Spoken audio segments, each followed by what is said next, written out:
officially 5 to 7, but she might shorten it. And since it's off the cuff, we'll just let her do whatever she wants. Please welcome Wendy.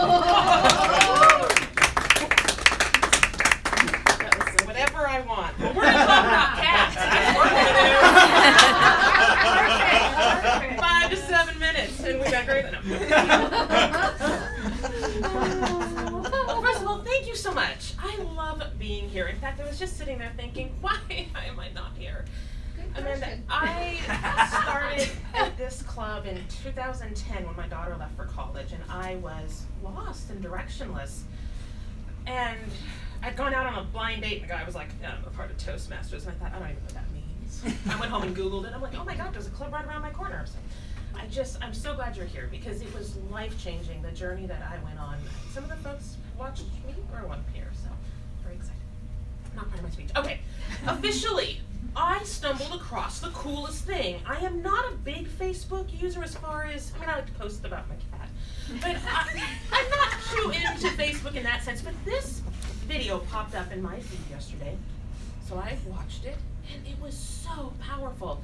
So I'm going to share with you the takeaways that I took from that. I can't even tell you the title, can't even reference you to it, because it was one of those things that just popped up. I decided to watch it, but there were some powerful messages. It was called Self-Coaching, and I am a self-help book guru. I read them all, I love them all. I just love constant growth and improving myself. So this was right up my alley. No wonder Facebook's feeding me those things. The first point that was made was, you are not what the world says you are. And it was this little stick figure, and then there was this world. And the woman was explaining that I am an individual person. We're all individuals. We are unique, we are wonderful, we're smart, we deserve everything. That's what the whole universe and energy is about.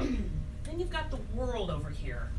The political drama, everything that's telling us, whether we're good or we're bad, and the labels we put on each other. But we are really not that. We really are individual, unique people. Look at what Deb's doing. The second point she made is, you are not your thoughts. You are not your brain. So again, stick figure over here, a little smiley face, and then little bubbles over here, and a brain. All the thoughts. We are not what we think. We're not. I used to explain to my daughter, I could look at my life in two ways. A single mom who struggled, who had people bring her food at a time when she was between jobs, or I was a single mom whose child was a state champion musician who got a full ride to college. I could be either one of those. How do I choose to look at it? So we are not our brain. We are not what we think. The third point she made, and this is what really got me, you create your feelings. I thought, what do you mean create your feelings? How do I want to feel about this situation? I have the power to create my feelings. Am I a successful executive director of a nonprofit? Or do I have imposter syndrome and wonder, oh my God, what am I doing?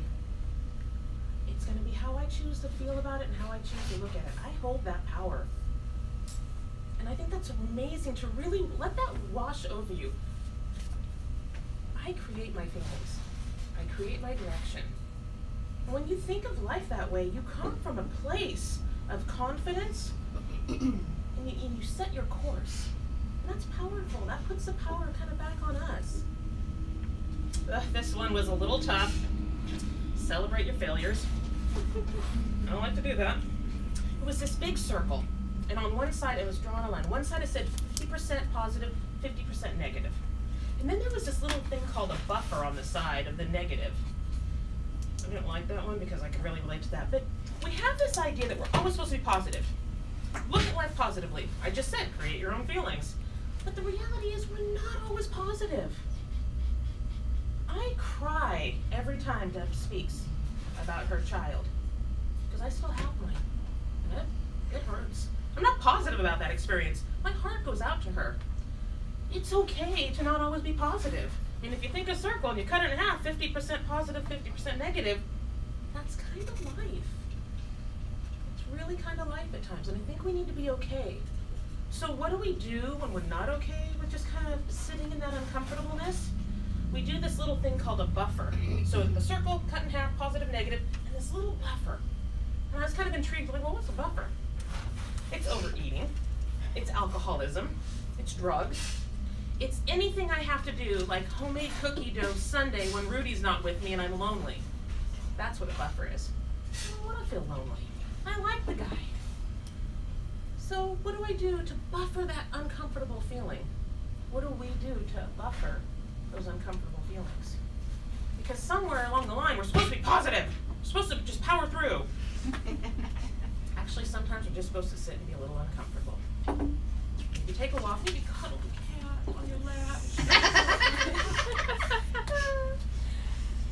Not saying I'm instantly going to not make cookie dough on Sunday night. I'm not going to lie to you. But boy, am I a little more aware of, I am buffering some negative feelings here because I don't want to feel it. And I need to remind myself that I'm going to be positive. There's going to be times when it's going to feel good. There's going to be times when it doesn't. That's okay. Being grounded in that is okay. The final thing she said that really struck me is be careful of procrastination. I don't consider myself someone who's a procrastinator at all. But the way she said it was sometimes we can stop ourselves from even making an effort, partly because we're afraid to fail, because those buffers are interfering. But be careful of procrastination out of fear of failure. So I use this example with Rudy. I said, when you go play soccer, you don't think, well, I don't want to go today because we could lose. You go because you're going to have a great time whether you win or lose. 50% chance you're going to win or lose. And it's kind of the same thing with anything we do. I've had jobs where I flourished, just hit the ground running, everything went well. Oh, look at Deb and what she's accomplishing with her nonprofit. She is in true alignment with her passion. That doesn't happen when you're not in alignment, you're not showing up, and you're not afraid of failure. That doesn't happen. It happens when you are in alignment. It happens when you do show up, and it happens when you aren't afraid of getting a few no's. Weston Kia, who she mentioned, I've had a few no's from him in nonprofit asking, and I've had a few yeses.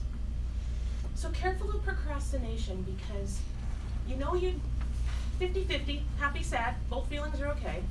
50-50 on you're going to win some, you're going to lose some. All of those feelings are okay. So those are the points that stuck out to me as I stumbled across this little video yesterday. I just thought they were worth sharing. I'm learning to, they're going to cement more in me when I get to share them with you folks. So thanks for having me.